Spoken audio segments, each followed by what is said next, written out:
you. The Iowa Broadcast News Association has once again honored KHQA, this time for best sports coverage, general reporting, overall excellence in reporting, and best overall use of online media. KHQA, working for you. This is KHQA Overtime with Chris Dewar, brought to you by Con Communications. This is KHQA. It's your news now. And this is Saturday, May the 16th, and you have indeed entered Overtime, where tonight we open with a word of congratulations to the newest class of college graduates out there, and a hearty welcome home to all of the region's returning college students as well. It's good to have you all back. Now, the KHQA sports team conversely spent much of this Saturday, and for that matter, much of this week on the road with so much postseason activity on our radar. Coming up shortly, we will tell you which of Northeast Missouri's most talented track and field athletes kept their state championship hopes alive. But we start tonight with the end of the college baseball season and the Quincy University Hawks trying to forestall such on life support in the NCAA Midwest Regional at Lindenwood. Josh Raby's team needing to win out over the next 2 days over 3 games. It started this morning against Drury. Hawks fans nervous. They either binge ate baked lays or just kind of stared down anybody who was looking at them. Game tied at 1 in this one, bottom of the 6th. J.P. Meyer, check this out. A chance for Drury to go up and break the 1-1 tie, but Meyer gunning it home. Gordy Gundiker with the tag at the plate, and yes, that is out, and yes, the Hawks have forestallen. A little bit of drama right there, as I tell you what, Meyer couldn't have thrown that any better. High fives all around in the dugout, and well-deserved. Great tag by Gundiker as well there. 1 inning later, though, it was forestalling the inevitable. Drury comes up with a shot here to J.P. Meyer that he can't throw home. Bobby Lang getting it done. 2 runs score. It's 3-1 at that point in favor of Drury. Bottom of the 7th, looked like Quincy University had a comeback going in answer. Dave Jacob, who's had a pretty good go of it over here in Lindenwood with the double to start the inning. However, things would turn around from there. Ryan Snyder hits one deep into the hole. Looks like he's out. Or looks like he's safe. He's called out. Josh Raby took umbrage with that. Tie goes to the runner. Apparently not in this case. Later, it's Peter Cunningham. Hot shot that would have scored a run, but right at the third baseman. And then J.P. Meyer standing at the plate, struck out by Austin Sims, who was magnificent for Drury in relief. I tell you what, Drury adds another run and ends up winning this thing 4-1 to end what was a fantastic season for Quincy University, but it comes to an end.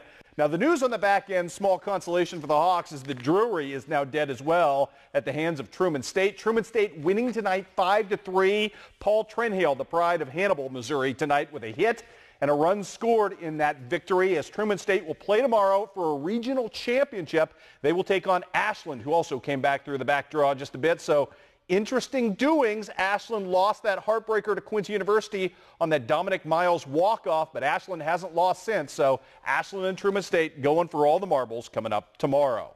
How about the John Wood Trailblazers coming off a huge win over Heartland, trying to do the same thing over the number 10 team in the country, Lincoln Land. Pinpoint pitching early on from Preston Miller, who set down the first 12 batters he faced, and that helped his team amass a lead. Bases loaded right here. Well, this isn't exactly dramatic highlights, but hit by pitch will get a run home, make it 1-0 in favor of the Blazers at that point. Then a little bit more traditional of a highlight, or at least a little bit more exciting. Keaton Barnes with the 2-run smash here right through second base. Kind of gets away from everybody, makes it a 3-0 lead in favor of the Blazers. And the upset watch is back on for Greg Wathen's team. The Blazers would maintain that lead here in the bottom of the 5th, pulling off a very neatly and well-timed 4-6-3 double play to end it. Lincoln, though, takes advantage of some John Wood miscues to close back to within 3-2. The Blazers would return the favor, get up 4-2, and then they go to work. Zach Bishop, nice piece of hitting right here, which is confounded by a horrible throw from second to first by Lincoln Land. That allows 2 runs to score. Suddenly it's 5-2 in favor of the Blazers. Then Jansen Smith, who has wielded a hot bat most of this spring, particularly in April and May, comes up strong right here with a single to score another run, made it 6-2. Then it's time to call a Priest. Matt Priest, to be precise, right between first and second, scores another one. Blazers build a 7-2 lead. They never look back in this ball game. What a huge week it's been for Greg Wathen and the Blazers as they beat their second straight nationally ranked team, and they advance to the championship game tomorrow to be played at 3 o'clock over in Lincoln Land. We'll have the highlights for you Opponent to be determined between ICC and it could well be Lincoln Land again. Those two teams meet at noon for the right to face the Blazers at 3. What a week it's been for the John Wood Blazers. Meanwhile, we've got some baseball to pass along to you. Western Illinois season has come to an end at the hands of Oral Roberts. Thanks to this loss, no chance for the Leathernecks to end up making the Summit League tournament, so they are eliminated and done. Meanwhile, we have some playoff baseball to mention as well. The Hannibal Pirates season comes to an end in their first game of the districts. Tough district for them, tough draw. And Francis Howell, 16-3 was your final as Howell jumped out 9-0. Never looked back. The Hannibal Pirates end their year at a 4-16 mark. Regular season action to pass along now. Quincy High School was supposed to play a doubleheader at QU today against Galesburg. Because of the weather, only got one in. Galesburg took care of business as the Streaks win the outright conference crown today by virtue of a 7-0 victory over the Blue Devils. Elsewhere today, Quincy Notre Dame goes on the road playing in the the Alleman tournament against St. Francis. Early game today, Justin Tallman gets the win on the Hill as the Raiders improve to 24-1. And then later in the night, knock off Rock Island Alleman to the Raiders behind a Justin Tallman home run. 5-3 was your final there. The Raiders, as you saw now, 25-1 on the season. They have not lost a game since that opening day loss to Quincy High School. Also on baseball today, Brown County, too much for Brussels. Bailey Owisi on the Hill, and at the plate today, a monster for the Hornets in game 1 of the Twin Bill. 10-0 your final there. Game number 2, also in favor of Brown County by a rather sizable margin in this one. Brady Robinson, have a day today at the plate, ends up going 4 for 5 with 5 RBIs. Well, the road to Reed Stadium isn't an easy one. District track and field dominance by some of Northeast Missouri's best small school runners, jumpers, and throwers was certainly nice last weekend, but the local state hopefuls were thrown into much deeper pools today to our south in Class 1 and Class 2 sectional meets. The good news, what we proved today, this region stands up to anyone. We'll start you off down in Ladue today. Start you off with the boys 4x200 meter relay, and it would be Paris, one of the favored teams in this event, looking to close the distance on a very good Salisbury team. That's Slater Stone running the anchor leg. Paris comes in at a time of 1:35.51. That is good for second place and good for a trip to state. So that's a pretty talented group of sprinters the Paris Coyotes have. Speaking of heading back to state in the high jump, this is Canton's Katie Martz. She books a return. She didn't have her best possible day, but she did get into the top 4 with a top jump of 4:10, and that puts her back at Reed Stadium where she had a top 10 finish last year. Also in the girls race, Knox County showing out today. Madison McCabe getting it done in the mile. The lead would change hands twice in this last lap, but Madison McCabe had enough left on the bell lap to just pull away from everybody down the stretch. She finished in a time of 5:35 to head off Autumn Baker of Chamois. Also, Miss Madison McCabe winning the 2-mile today as well, putting Knox County's girls in good stead. More on them in a second. Speaking of the Knox County girls, they were also among the featured pairings today in the 4x100 meter girls. New Haven, Knox County down the stretch. Carissa Hamlin trying to close the gap. In second place, her team would finish in a time of 54.17. Good for second place. They're headed to state. The Knox girls overall finished second as a team. Actually checked that third as a team. Good showing there. Highlight race of the day at the boys' side, 4x100 meter. You're looking at Van Far running a time of 46.39. They ran this with no Connor. They ran this with no Robinson today. They ran it with Mr. Nick Barnes, Mr. Parker Wallace, Mr. Joe Clithrow, and Mr. Wallace, 2 freshmen, a sophomore and a junior. That's impressive indeed. Paris also, by the way, finished second in that one. North Shelby finished 4th. All of those teams headed to state. Girls disc today. Last throw, the best one for Hattie Wright of North Shelby, 102.2 to finish second in that respective event. So congratulations to all of our sectional champions. And we want to mention some more of them for you as we go to the graphics. Noah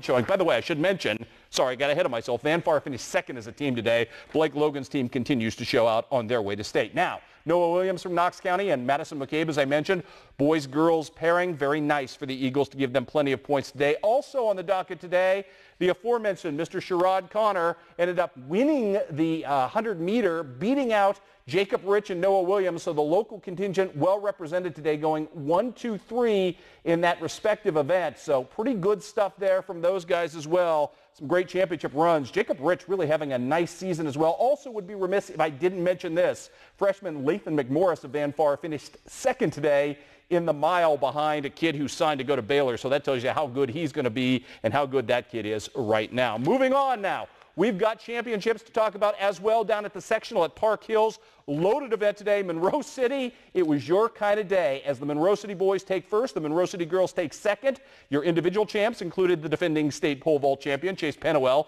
who went over 15:07 today. In the boys 400-meter, Cody Porter showing out for his team as well.